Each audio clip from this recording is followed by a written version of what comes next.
Bohr model और mathematical treatment of Bohr model पढ़ रहे थे, तो हमने दो फार्मूले पढ़े थे। पहला फार्मूला हमारे पास क्या था कि एंगुलर मोमेंटम हमारा इंटीजर मल्टीपल किसके था जी, h/2 के। दूसरा था कि इलेक्ट्रोस्टैटिक फोर्स ऑफ अट्रैक्शन किसके इक्वल होगी, सेंट्रीफ्यूगल फोर्स के इक्वल होगी। तो सबसे पहले मैं इसका मैथमेटिकल ट्रीटमेंट कर रहा हूँ, तो सबसे पहले हम वेलोसिटी वैल्यू या से वेलोसिटी वैल्यू फाइंड करेंगे। ये वेलोसिटी v की वैल्यू किसके इक्वल आएगी, NH/mr/2 यहाँ से फर्स्ट फार्मूले से मैंने किसकी वैल्यू फाइंड की, वेलोसिटी की। ये वेलोसिटी की वैल्यू अब हम कहाँ पुट कर देंगे, इस फार्मूले में पुट कर देंगे जी, ठीक है। अगर इस फार्मूले में पुट किए तो मेरे पास इक्वेशन क्या बनेगी, k q1 q2/r² किसके इक्वल होगा, mr और इसका स्क्वायर NH/mr/2 का क्या हो जाएगा मेरे पास, स्क्वायर हो जाएगा। अब इसका हम स्क्वायर करेंगे नेक्स्ट स्टेप में, k q1 q2/r² mr n²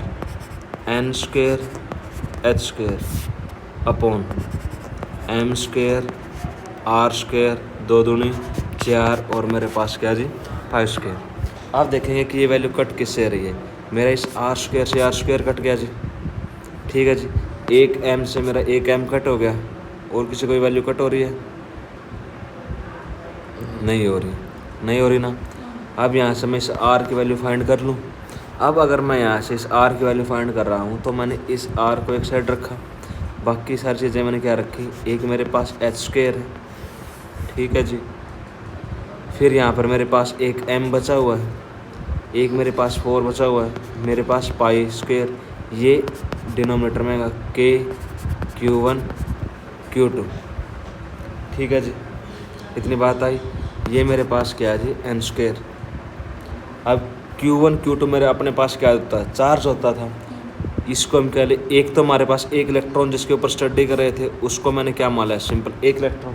दूसरा मेरे पास जो एटम लिया मैंने, उसका एटॉमिक नंबर होगा और उसके ऊपर चार्ज होगा, तो मैंने इसको क्या माना, ZE था। एक मेरे पास E है, दूसरा मेरे पास क्या है, ZE। तो इसको और अच्छी तरह से लिखेंगे तो चीज़ें मेरे पास क्या आएगी, h² m4 π² k ZE², ठीक है जी।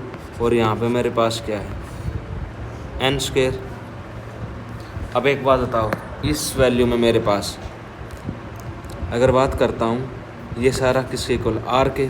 मेरे पास h कांस्टेंट होता है, ठीक है जी। मेरे पास m भी कांस्टेंट है, मेरे पास 4 भी कांस्टेंट है, मेरे पास पाई भी कांस्टेंट है, मेरे पास k भी कांस्टेंट और मेरे पास E² भी कांस्टेंट है। सारी वैल्यू मेरे पास कांस्टेंट है। अब इन सारी वैल्यू को वैल्यू पुट करूँगा, इसकी value h constant, length constant, इसका स्क्वायर है, मेरे पास वैल्यू क्या होती है 6.67 × 10⁻³ जूल सेकेंड, ठीक है जी। मास ऑफ इलेक्ट्रॉन 9.1 × 10⁻24 kg होता था। मेरे पास 4 खुद है कांस्टेंट, पाई की वैल्यू मेरे पास 3.14 CGS यूनिट में, ये मेरे पास 1 हो जाएगा। इलेक्ट्रॉन की वैल्यू मेरे चार्ज ऑन इलेक्ट्रॉन 1.6 × 10⁻19 कूलम होता है।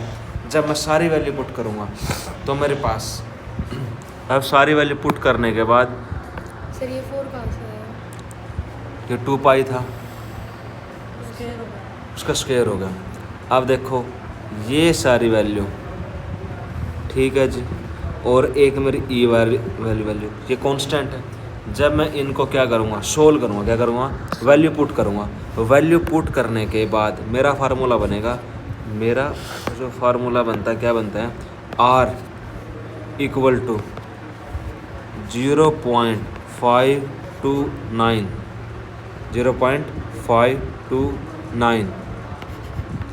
n²/z।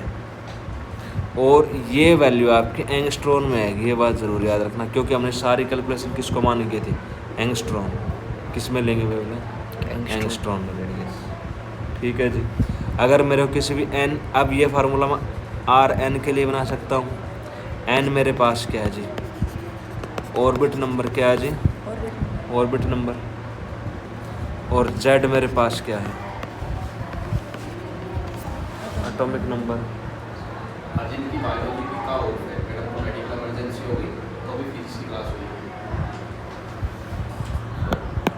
तो रिवाइज करने पूरी डालना पड़ेगा। आज इनका नंबर फेर देना। काम कौन करते सर? इसका नंबर ये नहीं सर, मैं आपको 2 मिनट तक। ठीक है सर।